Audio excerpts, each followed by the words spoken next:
I've grown up in a weird state for video games. I was born in the early 2000s, so I didn't really get to play a lot of old retro stuff. I had a DS and a Wii growing up, and that was about as retro as I got. Once Breath of the Wild came out, it felt like a whole new world of gaming got opened for me, that being open world games. Since games were a luxury for me as a kid, I wanted to be sure each game would last me a long time, so I ended up playing a bunch of open world games. And as with anything you do too much of, I ended up getting burnt out after a few years, and there was nothing I was too interested in coming out, so I decided it was time to go back and play some old retro games I've missed out on. Most of the stuff I played was on Switch Online because it's the only console I have that has it available without having to sell an arm and a leg, unless, you know, I get into emulation, which is a beast I'm not ready to tackle. Needless to say, I thoroughly enjoyed retro games a lot. Then a little game got revealed around this time called Sea of Stars, which only got a small trailer in 2020, but enough for me to already be way into it. Its art style harkens back to things like Golden Sun and Chrono Trigger, two games which I have yet to play. I followed the development from that initial reveal trailer all the way to release and stayed away from basically all reviews and only watched official stuff they posted. I got even more excited when they announced that Yasunori Mitsuda would be working as a guest composer for the project. If you're not familiar with his previous works, he did most of the music for Chrono Trigger, Chrono Cross, and more recently has done all the music for Xenoblade 1 through 3, which are some of my favorite games and musical scores, so at that point Sea of Stars became a day one purchase for me. With all those trailers and that special announcement, my excitement couldn't be contained, so much so that I even watched the documentary that came out for it because, I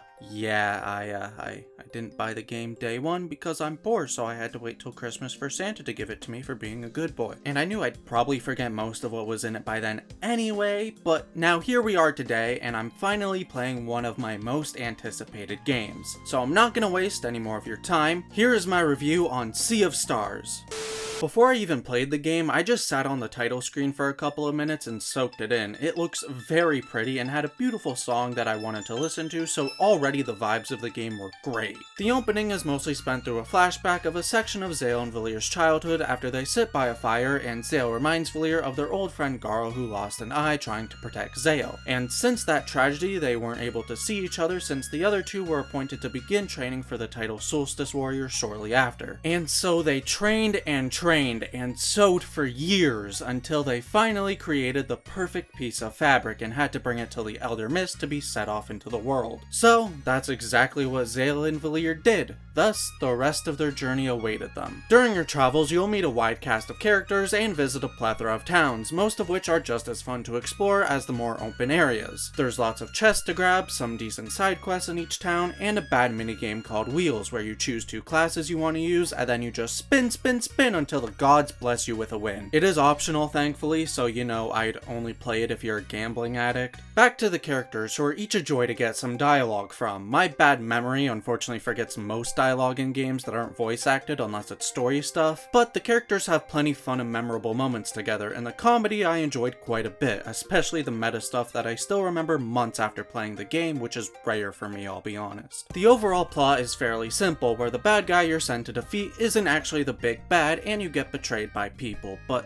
I won't show that or talk about this any further to not spoil anyone. I do find the story gets more interesting in the latter half of the game. There's a lot of good character development and the build up to a certain thing is really cool. Obviously, if you don't enjoy the game, then there's no point trying to get to it because you probably still won't like it. I really don't recommend anyone force themselves to play 20 hours just in hopes they'll enjoy it. I'm just more so saying my experience with it. Exploring the world is pretty fun because you get to see lots of cool places like a mushroom marsh, a jungle, a beach, and many more, all of which are complemented by some of the most beautiful pixel art I've had the pleasure of laying my eyes on. Each area is filled with lots of chests, secrets, and some puzzles. Most chests give equipment, which is always helpful, unless it's a picnic basket or a rainbow conch chest. You'll never guess what those give you. Rainbow conches give you various rewards like building blueprints for a town you help build up from scratch, and most side quests will reward you with one, which is a decent reward since a lot are pretty quick and easy to knock out, just like the puzzles. I'd say for me personally, the optional puzzles weren't as quote-unquote difficult as the ones you do in dungeons, but I'm not complaining since they bestow upon you a new combo technique sometimes, which are very helpful in combat for reasons I'll talk about when we get to it. Oh hey, would you look at that? We're at the combat now, which is very fun but challenging. All enemies can be seen roaming about, so you can choose to ignore them or engage in battle, which if you do, you're in for a treat because, as I said like 10 seconds ago, it's fun. There's quite a few mechanics that go into the combat that make every encounter you face a challenge, aside from just them getting stronger as you progress. First things first, if you manage to attack the enemy before the fight starts, you get a pretty decent advantage starting with one boost and some damage dealt to them. Most attacks have an extra timed hit you can do, and some skills require you to keep timing the button press as it gets faster and faster, like the Moonerang. Most, if not all, enemy attacks can be blocked by timing a button press, which reduces some damage taken. The aforementioned combo attacks and skills are extremely helpful for destroying enemy locks that if you fail to do, they'll unleash a powerful attack on you, and is what makes each encounter feel unique, since it's sort of like a puzzle to figure out what sets of attacks can lead to less damage taken. Some combo moves have pretty cool animations, and thankfully aren't too long, unlike the ultimate attacks,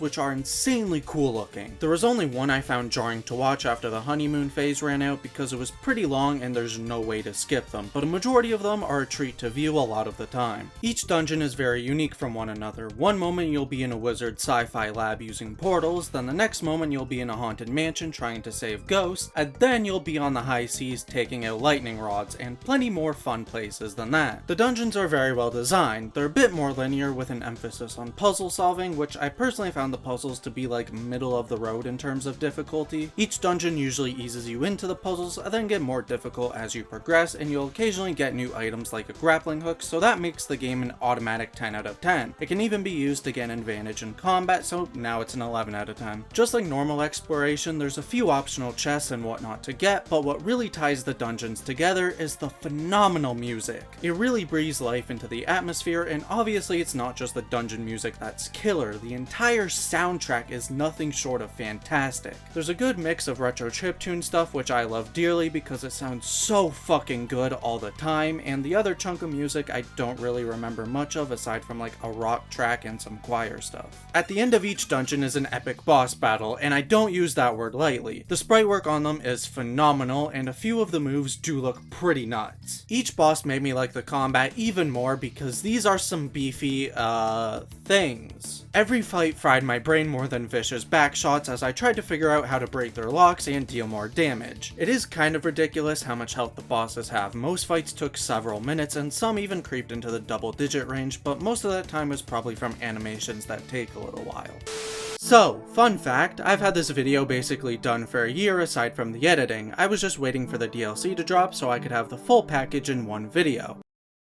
It took a bit longer than I thought, but hey, we made it! I did, however, have to do all of the voiceover again in a short amount of time so I could get this out in a timely manner, so sorry if it's felt rushed because it pretty much was. But that's enough yapping, let's get into what's changed since launch, and then the DLC. Sabotage Studios released a major update called Dawn of Equinox in late 2024, which gave a constellation of new features like new quality of life stuff and 3-player local co-op, which is pretty cool. But more importantly, they updated the combat that now has you figure out what the enemy locks are instead of just handing them all to you, and it's been so long since I played that I can't really say if it feels any different or not, unfortunately. They also changed the prologue, which I thought was gonna have more done to it, but they simply cut out the part where Zale and Valir reminisce and changed some dialogue. They also added some new animated cutscenes on top of that. Now, let's get into the big DLC that takes place in a small world. The story is pretty decent. You go to see the watchmaker who gives the cold shoulder until the gay text pops up and she spills the beans about how Aephorol and her made an alliance to build the Clockwork Castle. However, that wasn't enough for Watchmaker as she set out to build the perfect clock. And this clock is unlike any other since it has an entire world inside it. But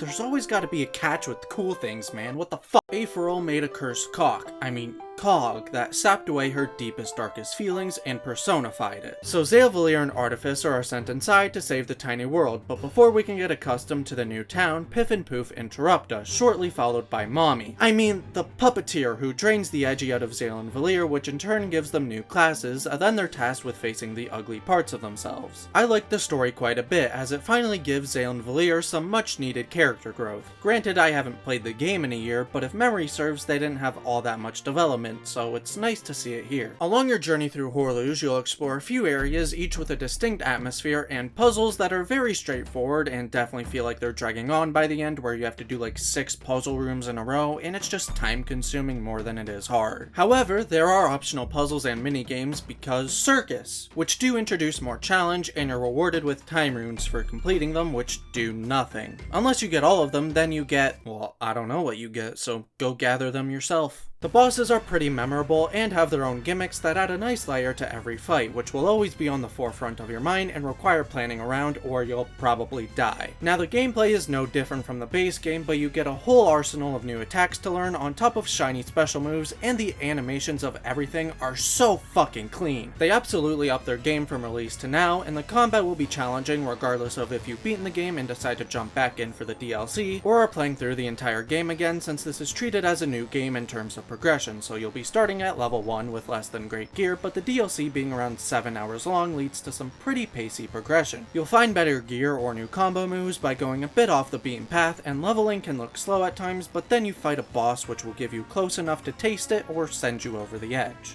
I thoroughly enjoyed my time with the game, and the DLC is a great addition on top of it. The rest of this ending bit doesn't mention the DLC because it was written a year ago, but it still encapsulates my thoughts on the base game quite well, so I decided to keep it. I personally think the ending could have been better myself. It felt a little lackluster, and maybe it's better once you 100% it, but I didn't feel like getting all those damn rainbow conches. All in all though, Sea of Stars is a pretty great game. I love that the combat was actually challenging the entire way through, but not to the point where it felt like you had to grind to win. If you mainline and fight a few enemies here and there, you'll probably still be good for most of the game. I liked the majority of the cast. Most of them get their own big moment throughout the story, and I enjoyed the more lighter tone of writing because man, I've been playing some dark games as of late. And if Sabotage Studios' goal was to make it feel like you're playing an old school RPG, then I'd say they succeeded. Can I say for sure? No, but I am now compelled to play the games that it was inspired by, since I'll probably like them because I'm just a big RPG fan in general. I implore you all to watch the documentary they released about the game because it is very good, although I'd wait until you beat the game to watch it since I don't remember if there's spoilers or not. So stop watching this video and go play the damn game.